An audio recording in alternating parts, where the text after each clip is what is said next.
एक समय की बात है। एक गांव में एक मूर्तिकार रहता था।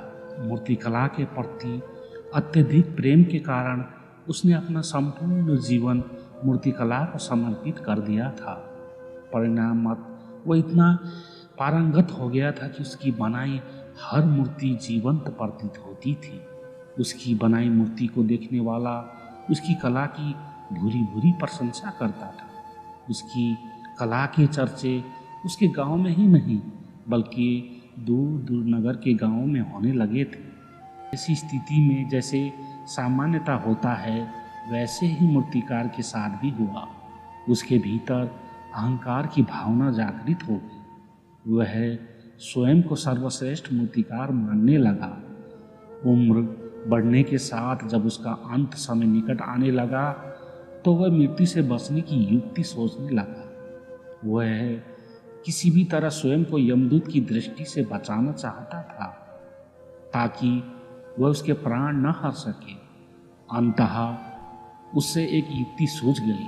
उसने अपनी बेमिसाल मूर्तिकला का प्रदर्शन करते हुए 10 मूर्तियों का निर्माण किया। वो सभी मूर्तियां देखने में हूबहू उसके समान थी।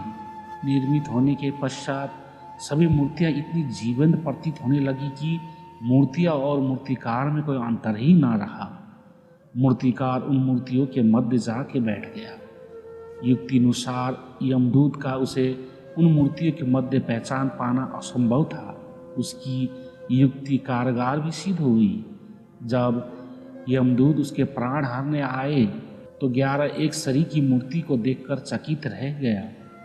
वह उन मूर्तियों में अंतर कर पाने में असमर्थ था, किंतु उसे ज्ञात था कि इन्हीं मूर्ति के मध्य मूर्तिकार छुपा बैठा है। मूर्तिकार के प्राण हरने के लिए उसकी पहचान आवश्यक थी। उसके प्राण न हर पाने का अर्थ था प्रकृति के नियम के विरुद्ध जाना।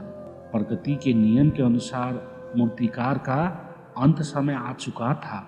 मूर्तिकार की पहचान करने यमदूत हर मूर्ति को तोड़कर देख सकता था, किंतु वो कला का अपमान नहीं करना चाहता था। इसलिए इस समस्या का उसने एक अलग ही तोड़ निकाला। उसे मूर्तिकार के अहंकार का बोध था।